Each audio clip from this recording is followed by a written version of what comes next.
24 décembre 1965. Consternation. Le monde apprend avec stupeur le décès du révérend William Marion Branham. Interné depuis 6 jours dans un hôpital de Frayona au Texas, suite à un terrible accident de route. Ces jours-là, même la nature n'a pas su retenir son angoisse. Les témoins rapportent la présence d'un signe étrange au ciel, presque le même qui est apparu lors de sa naissance. Le firmament a confirmé sa venue au monde et confirme également son départ le 24 décembre 1965. 56 ans après ces jours inoubliables, nous revenons sur la vie étrange de cet homme de peu d'instruction, mais qui a confondu les sages de ces mondes. Pour raconter son incroyable histoire, nous avons collecté et rassemblé des témoignages de nombreuses personnes, des fidèles qui l'ont connu, mais aussi des pasteurs et des croyants qui l'ont rencontré. Acceptez Jésus comme votre guérisseur. William Branham, qui est-il vraiment? Nous dressons son portrait dans ce document spécial.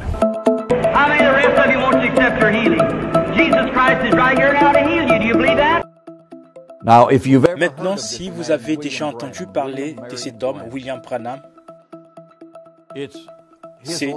sa vie est probablement la vie la plus inhabituelle de quiconque au XXe siècle. Et l'un des ministères les plus inhabituels qui ait jamais eu lieu. Je dirais, depuis les jours où le Nouveau Testament a été écrit.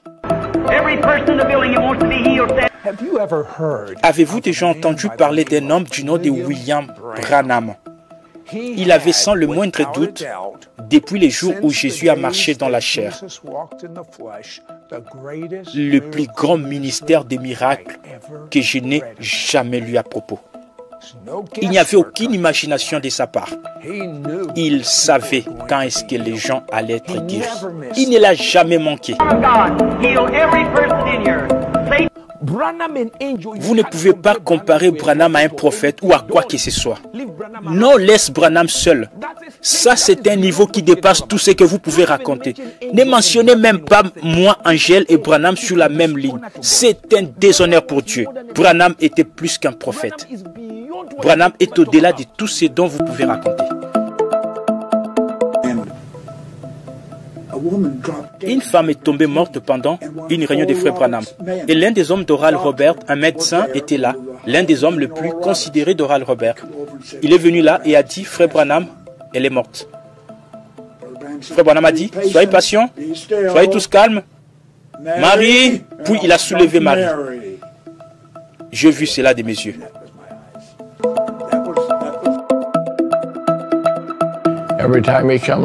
À chaque fois que cet ange venait, que ce soit à l'église ou dans la vie en famille, à la maison, c'était une atmosphère distincte de la personne du Seigneur Jésus-Christ. Et à chaque fois qu'il venait, quelque chose de bon s'est passé. Quand je me mettais à jouer pour Frère Branham et que la ligne de prière commençait, je ne peux même pas expliquer comment je me sentais.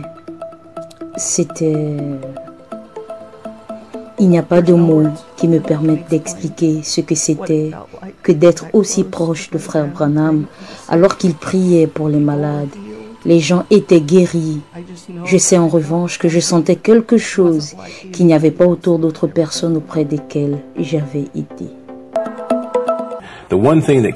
La seule chose qui caractérisait ces réunions, très souvent, c'était la puissance de la présence de Dieu.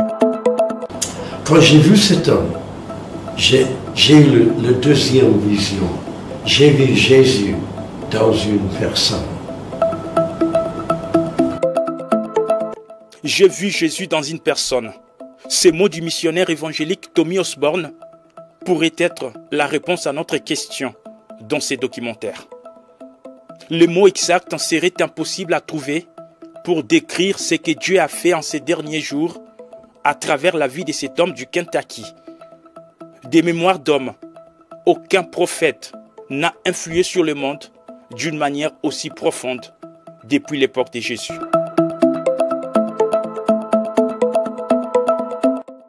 De sa cabane en rondin au Branham Tabernacle de Jeffersonville, de son enfance pauvre au Kentucky jusqu'à Amarillo au Texas, où le Seigneur l'a repris. Voici l'histoire de William Branham, l'homme à la vie surnaturelle.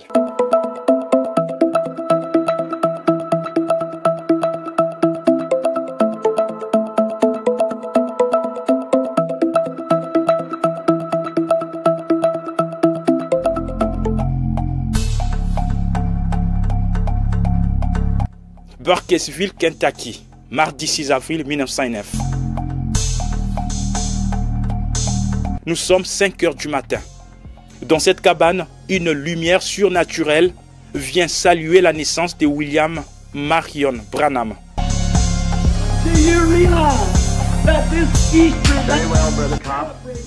Je suis né dans l'est du Kentucky, dans une cabane en rondin. Mes parents n'étaient pas portés sur la religion et n'allaient pas à l'église. Mais ils ont dit qu'au moment de ma naissance, une lumière est entrée dans la chambre et s'est tenue au-dessus de moi. Cette lumière entrée dans la chambre n'était pas le seul signe aperçu lors de sa naissance.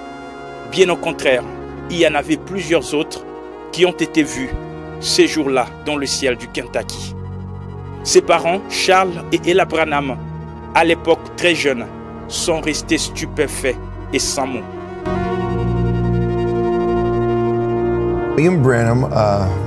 William Branham est né pas si loin de l'endroit où est né Abraham Lincoln, au Kentucky, 100 ans auparavant.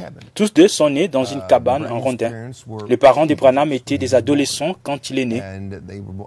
Et il est né dans une cabane en rondin d'une seule pièce. Après sa naissance, ils l'ont nettoyé et déposé dans un berceau.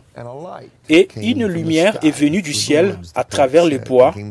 On dit, ses parents, est venue par la seule fenêtre de la petite cabane où vivaient les parents. Et elle s'est placée là où était couché le petit bébé. Et c'était William Branham. C'est ainsi que Dieu a dit à ses parents qu'il était un enfant spécial. Enfant spécial, oui, il l'était en tout cas. Car ces signes étranges ne se sont pas arrêtés à sa naissance. Ils l'ont pourtant accompagné toute la vie. Lorsque j'avais 7 ans, nous sommes partis du Kentucky pour l'Indiana, tout près de mon domicile actuel. Nous allions chercher l'eau à un puits situé un pâté de maisons plus loin. Un certain après-midi de septembre, alors que je passais près d'un gros peuplier planté à mi-chemin entre le puits et notre maison, j'ai remarqué un tourbillon dans l'arbre. Cela n'avait rien d'anormal à cet endroit en septembre. Comme il ne s'en allait pas, je me suis arrêté pour l'observer. Une voix en sortit disant: « Ne fume et ne bois jamais. Ne souille jamais ton corps d'aucune manière, car tu dois accomplir une œuvre quand tu seras grand. » Effrayé, je suis rentré en courant à la maison. J'ai raconté à ma mère qu'un homme m'avait parlé dans un arbre. Elle a pensé que j'étais excité et m'a mis au lit. Cet homme dans un arbre lui parlera encore et davantage, jusqu'à son âge adulte, où le docteur Roy Davis de l'église baptiste va le baptiser dans l'eau, à sa demande au nom du Seigneur Jésus-Christ. C'est ce même pasteur Roy Davis qui va l'ordonner plus tard au ministère. Mais très tôt, William Branham s'oppose à l'ordination des femmes prédicateurs. Pour lui, pas question. Une femme ne peut pas prendre la parole devant les hommes dans une église. Selon la Bible, cela n'est pas correct. Il est contraint tout de suite de se séparer d'avec son pasteur Davis. William s'en va pour commencer un ministère non attaché à une confession particulière, car il se sentait appelé au service de tous. Après quelques années seulement, il va acquérir un terrain sur lequel il va ériger cette église, le Branham Tabernacle. la plus vieille assemblée du message du temps de la fin dans le monde. Et elle existe jusqu'à ces jours à la même adresse. Then what do we do? We walk in the light, beautiful light. C'est en juin 1933 que William Branham lance sa première campagne d'évangélisation. La série des réunions s'achève dimanche 11 juin par un service de baptême devant plus de 3000 personnes, dont cette rivière Ohio. All ye saints of light proclaim Jesus. Ces jours-là, une lumière brillante, semblable à une étoile, est venue se poser sur William Branham pendant que celui-ci baptisait la 17e personne. Et de là, une voix s'est fait entendre, disant de même que Jean-Baptiste a été envoyé comme précurseur de la première venue de Christ, ainsi tu es envoyé avec un message pour préparer ma seconde venue.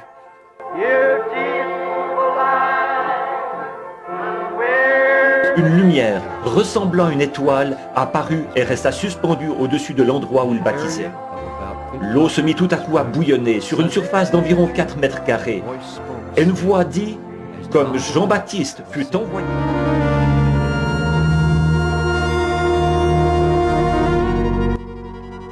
Plus tard, à 37 ans, William Branham rencontre l'ange du Seigneur exactement dans cet endroit, quelque peu méconnaissable aujourd'hui. L'endroit est situé au nord de sa maison de Jeffersonville, Indiana. Ceci demeurera l'une des plus glorieuses expériences de son ministère.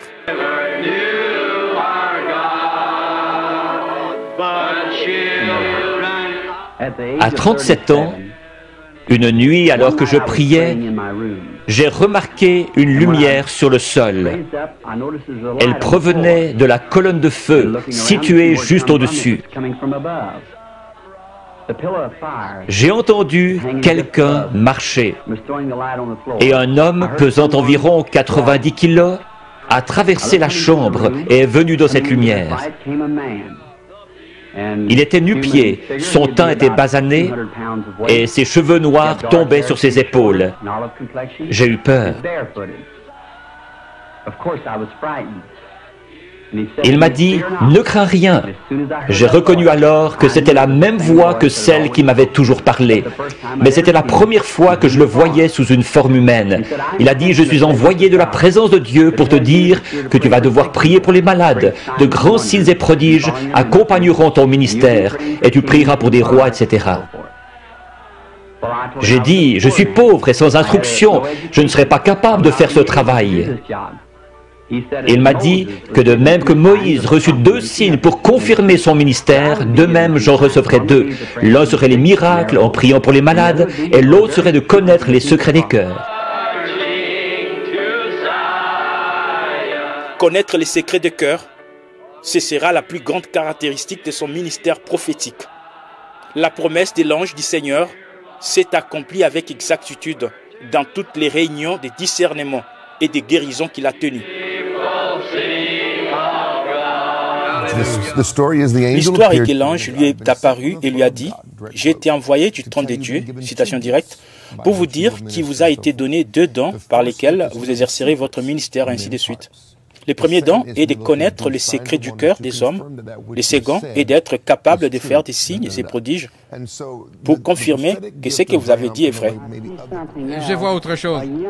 Une jeune femme semble se tenir près de vous. C'est votre fille. La rencontre de William Branham avec l'ange sera le déclic d'un réveil de guérison qui va balayer l'Amérique et le monde entier. Des évangélistes comme Oral Roberts, Tommy Lee Osborne et Asa Alonso Allen seront directement influencés par les réveils de guérison déclenchés sous le ministère des frères Branham. C'est ce réveil qui a transformé l'église pentecôtiste et a donné l'essor au mouvement charismatique. Crois seulement, ayez foi en Dieu. Jésus. Mais au moment où je l'ai connu, il a représenté Christ pour moi. Il a prêché tendre, mais ferme. Et quand il est arrivé à la prédication, des centaines de personnes sont venues et ont accepté Christ. J'aimerais bien être capable de faire cela. Puis il a appelé les malades. Des merveilleux miracles ont eu lieu pendant que nous regardions. J'ai eu ma deuxième vision. J'ai vu Jésus-Christ dans cet homme.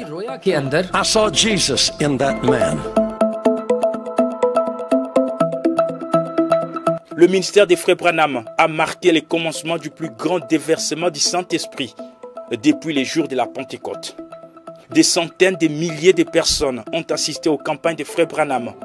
Des milliers ont été guéris au nom du Seigneur Jésus-Christ. Aussi, croyez-vous que je suis son prophète? J'avais été à l'église toute ma vie, mais je savais qu'il y avait quelque chose de différent dans cette réunion. Lorsque cet homme s'est levé et est venu au micro pour donner son sermon,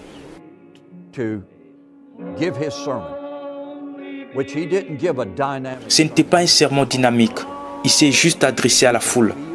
Vous pourriez ressentir une présence spéciale de Dieu comme aucune autre réunion que j'ai jamais participé dans ma vie, jusqu'à ces points précis où je vous parle.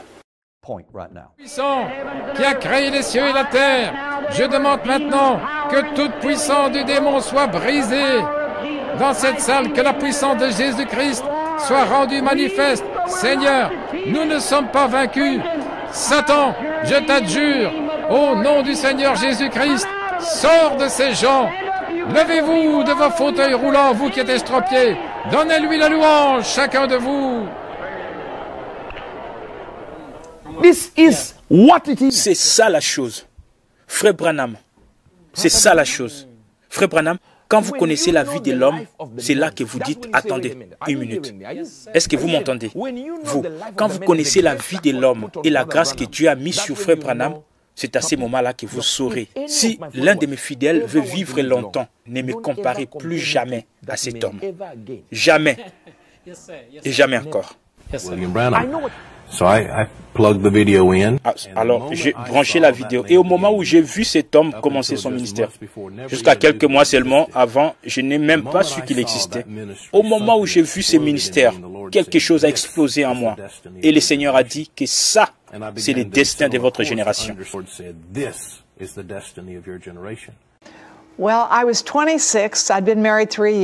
Bien, j'avais 26 ans.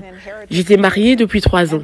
Ils ont dit que je ne pourrais jamais avoir d'enfant parce que j'avais une maladie héréditaire. Il m'a appelé du public, bien me voici sur l'estrade face à cet homme. Et j'ai eu l'expérience la plus inhabituelle que je ne sais pas comment décrire. Mais c'était comme une roue dans une roue, plus basse sur le sol et je pouvais la voir pendant qu'elle tournait. J'aurais aimé pouvoir l'entendre et cet homme me dit que tu n'es pas de Denver, tu n'es pas d'ici, tu es de Denver, Colorado. Tu viens d'une région boisée et tu ne peux pas avoir un bébé maintenant. Il ne t'avait jamais rencontré. Jamais, jamais. Donc il t'a juste tiré là devant le public. Et il aurait pu être, je vais dire, comment aurait-il pu savoir toutes ces choses? C'était l'Esprit de Dieu. Il a dit que tu ne peux pas avoir un bébé, mais il a dit rentre à la maison et reçois ton enfant. Et ce n'est que 10 ans plus tard que je suis tombée enceinte. Et je suis allée chez un médecin, j'ai dit, je pense que je suis enceinte. Il m'a examinée et il a dit, non, tu n'es pas enceinte, c'est impossible. Il a dit, vous n'êtes pas enceinte, vous traversez une période de changement. Alors je suis rentrée chez moi. Et il y avait de plus en plus de changements. Et je suis allée voir un autre médecin, il a dit qu'il s'agissait d'une grossesse de 5 mois et demi. Et bien sûr, vous pouvez voir Sarah dans mon programme.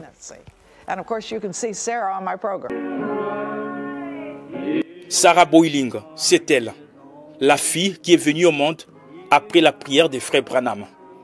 Elle est aujourd'hui pasteur et enseignante de la Bible comme sa mère. Elle est fondatrice de Saving Moses, une organisation humanitaire mondiale qui sauve des bébés.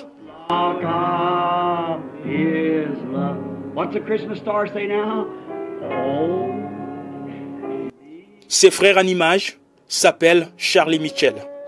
Il est l'homme qui a été guéri d'une tumeur gauche pendant les services de discernement de pensée, déroulés juste après la prédication. Aujourd'hui, cette écriture est accomplie.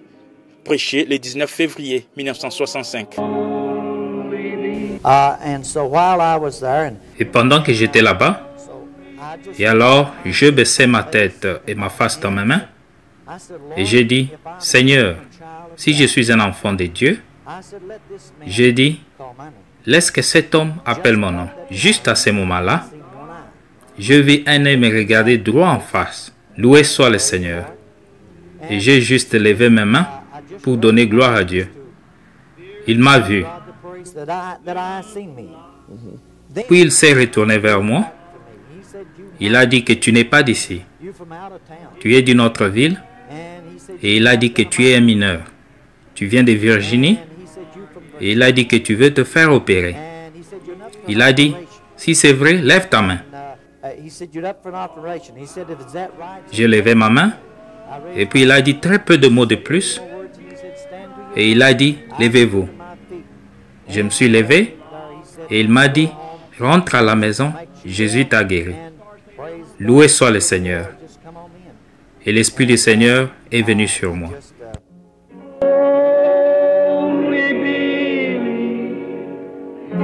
Il y a un homme assis juste ici derrière. Il souffre. Il a une tumeur au poumon gauche. Il n'est pas d'ici. Vous avez été ouvrier mineur. C'est exact, je suis totalement inconnu. Si c'est vrai, faites signe de la main. La tumeur se trouve au poumon gauche et vous devez être opéré très prochainement, c'est bien ça? Vous n'êtes pas d'ici. Vous n'êtes pas de cette ville. Vous venez de la Virginie. C'est exact. Croyez-vous que Dieu sait qui vous êtes? Monsieur Mitchell? C'est exact. Rentrez chez vous et soyez rétablis. Jésus-Christ vous guérit. Demandez à cet homme. Je ne l'ai jamais vu de ma vie. Il était assis là, en train de prier. Aujourd'hui, cette écriture.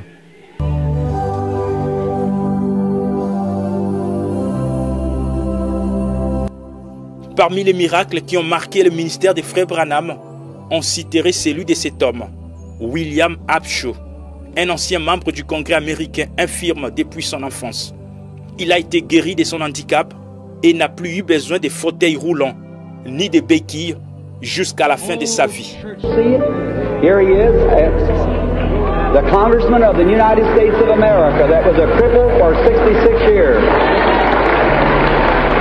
Let us say, bless the Lord.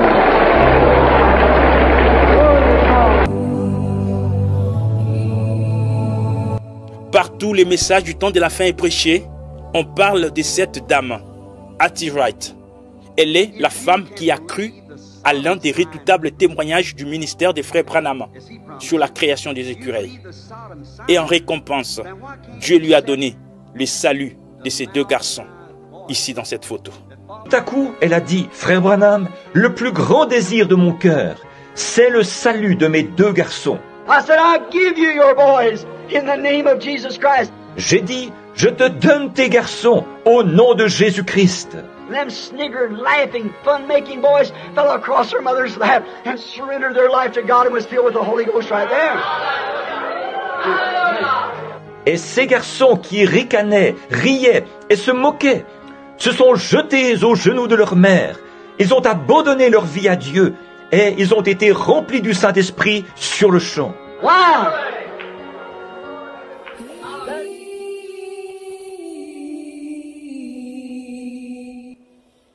Dans cette vidéo, la sœur Rosella Griffith, son nom revient dans plusieurs prédications des frères Branham. Elle a été guérie de l'alcoolisme après une prière du prophète vers les années 50.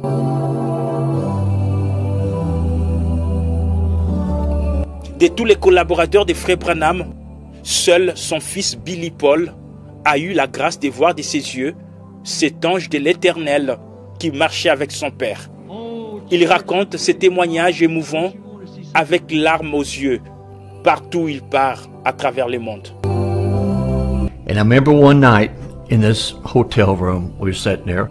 Je me rappelle une nuit, dans cette chambre d'hôtel, nous étions assis là, et les frères de mon père travaillaient avec nous en ces moments-là, conduisant un camion, et son nom était Donnie. Il était le plus jeune des frères. Lui, moi et papa dormions dans la même chambre. Je ne me souviens pas. Je sais que papa dit sur bande qu'il a pris un oreiller et l'a placé devant moi. Et m'a réveillé avec un oreiller sur mon visage. Et il est venu me réveiller. Il a dit, Paul, j'ai dit oui, monsieur. Il était environ 2 heures du matin. Et il a dit, connaissez-vous l'ange dont papa a toujours parlé à propos? J'ai dit oui. Il a dit, il m'a visité cette nuit. Il me disait quelque chose au sujet des réunions. Quand papa conduit les réunions, il dit ce qui va se passer. Et j'ai dit oui, monsieur. J'avais toujours l'oreiller sur ma face. Et il a dit, je lui ai demandé si je pouvais te réveiller et aussi réveiller mon frère Donny. Et il a dit que l'ange a dit que tu peux réveiller Billy. Et il a dit, petite te voir? Et l'ange a dit oui. Il a dit, excusez-moi. Il dit, quand papa va enlever cet oreiller de ton visage, il dit, tu vois où se trouvent les lavabos? J'ai dit oui, monsieur. Il a dit qu'il sera debout là et tu peux le voir. Et j'ai dit, d'accord. Souvenez-vous, j'avais juste 12 ans. Et il a enlevé l'oreiller de mon visage. Et je pensais que ce serait un ange avec des ailes volant, mais ce n'était pas le cas. J'ai plutôt vu un homme vêtu de blanc.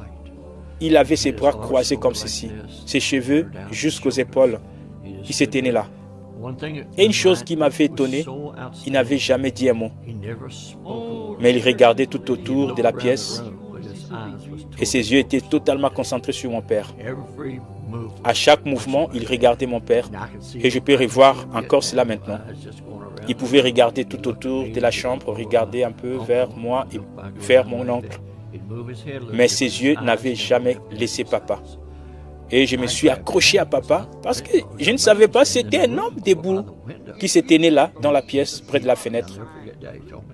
Je n'ai jamais oublié, papa m'a dit, fils, ne t'effraie pas. Il a dit, il a été envoyé de la présence de Dieu Tout-Puissant. Il ne te fera pas du mal. Il dit, ce sera une bénédiction. Les regardant s'est tenu très près et papa m'a tenu. Et il est passé de cet être d'homme, juste comme Frère Branham le décrit, à travers, je ne dirais pas une colonne de feu, c'était comme une brume, une forme de lumière, de vapeur. Il a disparu et sorti par la fenêtre. Et quand il a quitté, un arc-en-ciel est venu par la même fenêtre et il est resté suspendu dans cette chambre pendant des heures.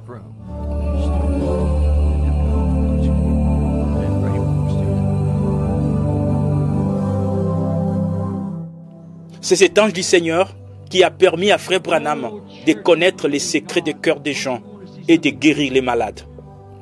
Il s'est laissé photographier en 1950 au stade Sam Houston, au Texas. Voici la photo. Il est là sous la forme de la colonne de feu au-dessus de la tête de Frère Branham. Elle a été photographiée récemment. Vous avez vu cette photo. C'est la seule qu'on n'ait jamais prise d'un être surnaturel. C'est le même ange de Dieu que celui qui accompagna les enfants d'Israël depuis l'Égypte.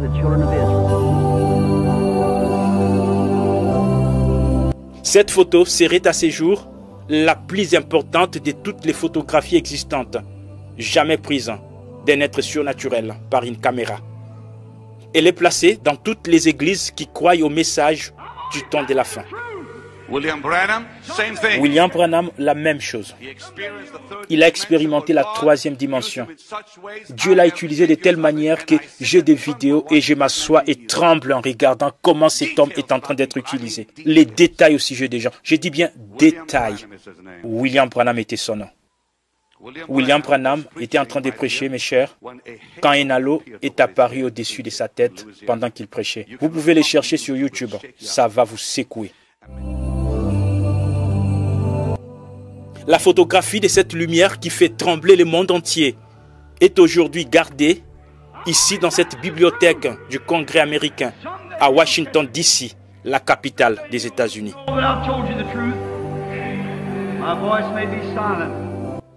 Cette femme est une fidèle croyante depuis son adolescence. Elle s'appelle Jacqueline Wheeler.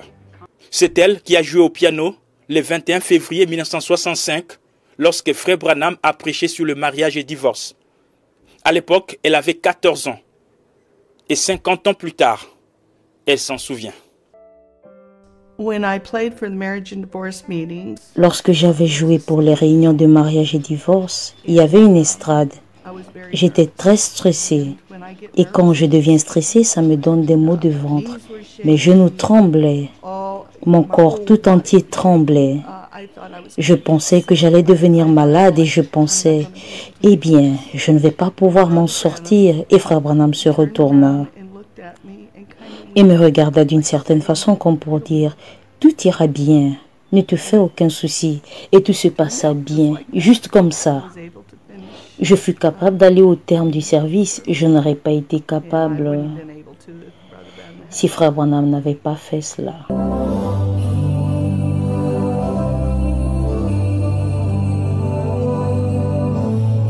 Cette photo est parmi les rares que nous avons de Frère Branham conduisant une bénédiction nuptiale.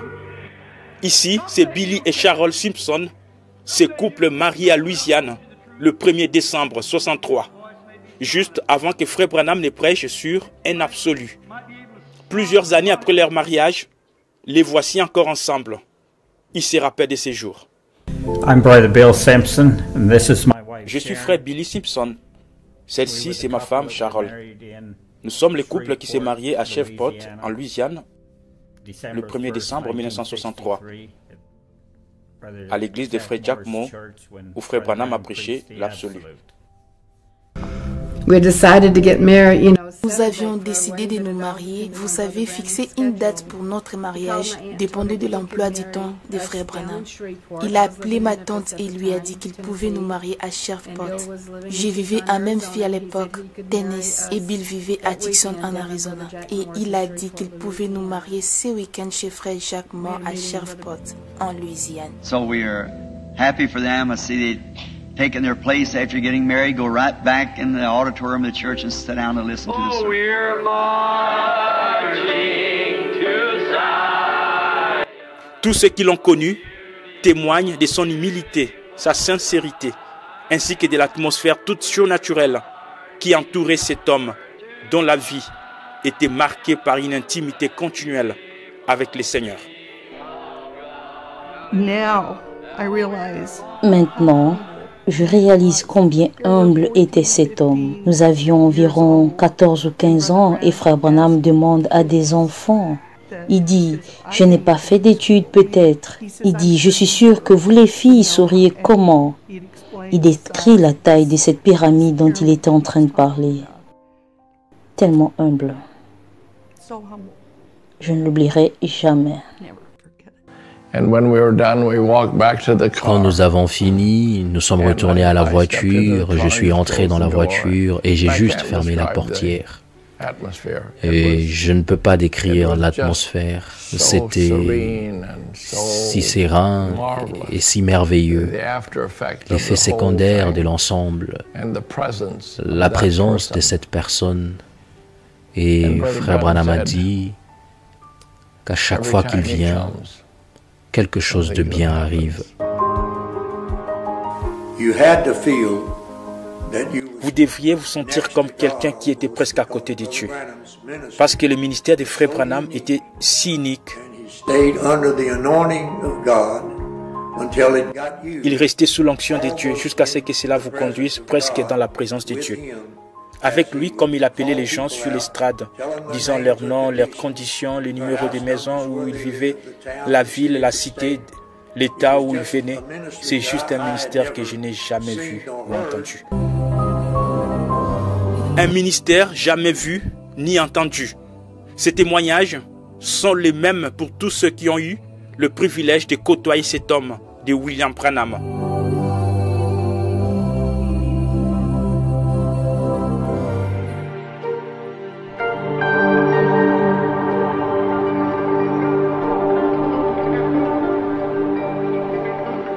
Ici, c'est toute une autre casquette de William Branham, un chasseur de sangliers. Quand il n'était pas à la chair, c'est dans ces régions sauvages qu'on pouvait les trouver. Il aimait se divertir dans la nature, en pratiquant quelquefois la pêche ou la chasse.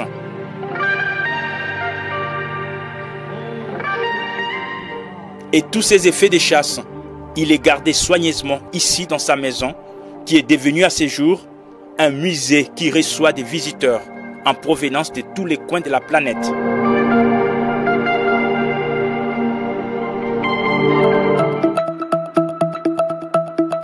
Frère Branham a, au cours de son ministère, fait le tour du monde.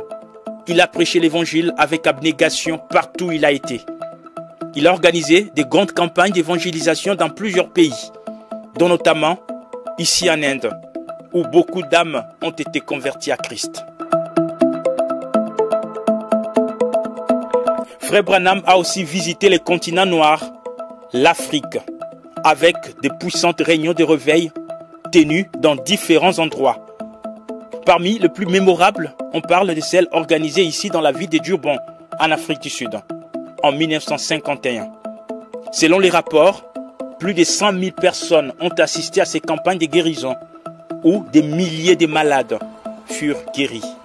But he found up and he said, Reverend Branham, look out of your window. Il a dit, Révérend Branham, regarde par la fenêtre. Et quand il a regardé dehors, il y avait 7 grands camions, 10, 15 tunnels remplis de brancards, de fauteuils roulants, des béquilles et toutes sortes de supports d'aide que vous pouvez imaginer. Et on nettoyait la piste et les rues. Des milliers de personnes suivaient ces camions derrière en chantant « Tout est possible, crois seulement ». They were looking for a dumping ground.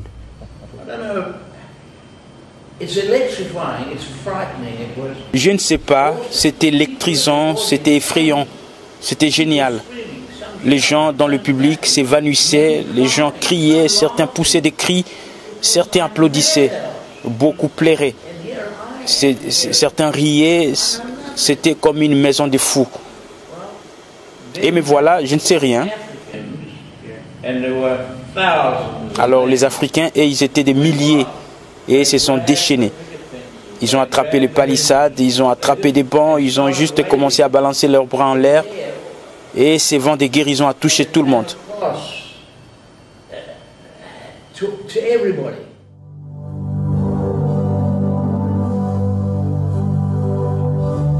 Les rapports complets de ces voyages mémorables est contenu dans ces livres.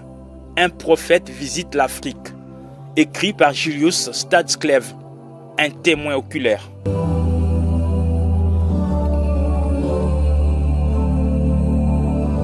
William Branham a, par la grâce divine, révélé de nombreux mystères cachés dans la Bible au cours des âges. Les baptêmes d'eau au nom du Seigneur Jésus-Christ. Les secrets sur le péché originel dans les jardins d'Éden. La révélation complète des 7 sceaux du livre de l'Apocalypse dans la Bible, apportée par les 7 anges à travers cette immense nuée surnaturelle apparue à Sunset Mountain, à Tucson, en Arizona, le 28 février 1963. William Branham a, au cours de sa vie, donné plusieurs dizaines de prophéties et aucune d'elles n'a failli. Toutes les visions et prédictions ont été accomplies à la lettre. La dernière en date, nous l'avons vue aux États-Unis d'Amérique, où, après 60 ans, un président catholique a accédé à la Maison-Blanche. Son nom, c'est Joe Biden. Et ce n'est pas fini. Ces jours-là au Capitole s'accomplissait une autre prophétie, celle d'une femme vice-présidente vêtue de violet. Exactement comme William Branham l'a dit dans la prophétie. Maintenant, j'ai fait cette prédiction. J'ai dit, j'ai vu une grande femme se lever, ravissante, vêtue de façon très royale, avec du violet. Now I got little princess down here. She was a great ruler in the United States. A prophecy given by. C'est une prophétie donnée par William Branham. Maintenant, Branham était un ministre extraordinaire de l'Évangile il y a de nombreuses années, il y a plusieurs années, dans les années 60, et un incroyable ministre de l'Évangile, un prophète. Avez-vous entendu ce qu'il a dit? il a décrit la dame qui deviendra. Il a dit qu'elle serait soit présidente, soit vice-présidente. D'accord? Et il l'a décrit, disons, qu'elle sera en violet. Maintenant, à la prestation des serments, Kamala Harris a porté les violets. Comment William Branham, dans les années 60, l'a vu se préparer pour s'habiller en violet ces jours-là. Et il dit que cela arrivera avant la fin des temps. Et puis, il a dit aux jeunes gens, regardez et voyez. Il dit, si cela n'arrive pas, alors je suis un faux prophète. Et je prédis qu'il y aura une femme qui sera une femme très importante. Vous, les plus jeunes ici ce soir, rappelez-vous que Frère Branham l'a dit. Et je l'ai dit en 1933, quand j'ai vu la venue du Seigneur. La venue du Seigneur, c'est ce qui se profile à l'horizon, après l'accomplissement de toutes ces visions. Le monde est dans un état de chaos, et cela s'empire de plus en plus, chaque jour qui passe. Tous les signes que les prophètes ont prédits sont visibles devant nous. Israël est déjà de retour dans sa patrie depuis de nombreuses années. Los Angeles et ses environs vivent dans l'incertitude totale d'un séisme qui peut surgir à n'importe quel moment et l'engloutir. Regardez les tremblements de terre en Californie. Je prédis qu'avant la venue du Seigneur Jésus, Dieu fera sombrer cet endroit-là. I believe that Hollywood and Los Angeles and them filthy places over there, that God Almighty will sink them. They'll go beneath the bottom of the sea. Je crois que Hollywood, Los Angeles et ces endroits immondes, là-bas, que le Dieu Tout-Puissant les fera sombrer. Ils descendront au-dessous du fond de la mer. And it's so much sin. See, it's the barrier. Civilization has traveled with the sun and it started in the east going west. And now it's at the west coast. If it goes any further, it'll be back east again. So that's the barrier. Et c'est tellement rempli de péchés, voyez-vous, c'est la barrière. Oh, Church of the Living God, don't you want to see something real? Ce jour est arrivé où nous avons vu l'esprit d'Élie revenir. Il a prêché toute la Bible, mot pour mot, de la Genèse à l'Apocalypse. Le prophète de Malachie 4 est venu comme promis et il a apporté un message provenant du trône de Dieu Tout-Puissant. Ce prophète s'appelle William Marion Branham. Nous l'appelons Frère Branham.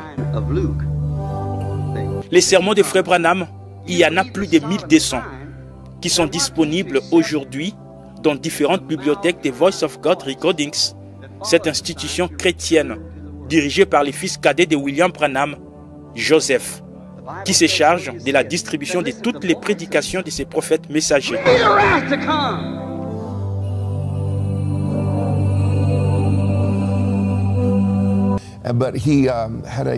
Mais il a eu une fin tragique, une mort tragique. Il a été cogné par un conducteur ivre et alors qu'il rentrait chez lui pendant la Noël. Et lui et sa femme ont été projetés contre le pare-brise. Il y avait eu une collision et sont revenus dans leur siège. Et Frère Branham a eu les os brisés, mais il était encore en vie lorsque son fils est retourné à la voiture. Sa femme était morte selon son fils. Elle ne respirait plus. Et Frère Branham a dit, mets ma main sur ta mère. Il chuchotait. Et comme son fils me l'a dit, il a pris la main de son père et l'a placée sur la jambe ou les genoux de sa mère. Et comme son père a fermé les yeux pour prier, sa mère est revenue à la vie et a commencé à respirer.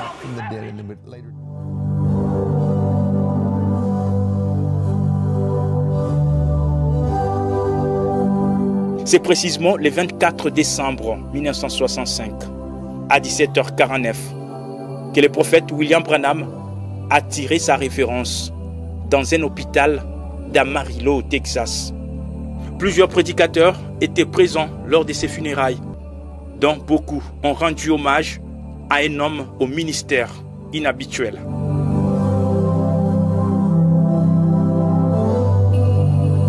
Oh.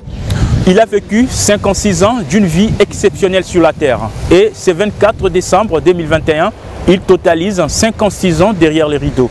Son corps fut déposé dans cette tombe à Eastern Cemetery à Jeffersonville, Indiana, où il attend la résurrection des saints avant le retour imminent du Seigneur Jésus-Christ, qui est pour très bientôt.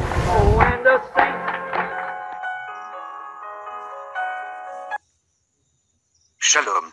Si cette vidéo a été une bénédiction pour votre vie, aimez, partagez et abonnez-vous à notre chaîne YouTube. Dieu te garde, chers frères et sœurs.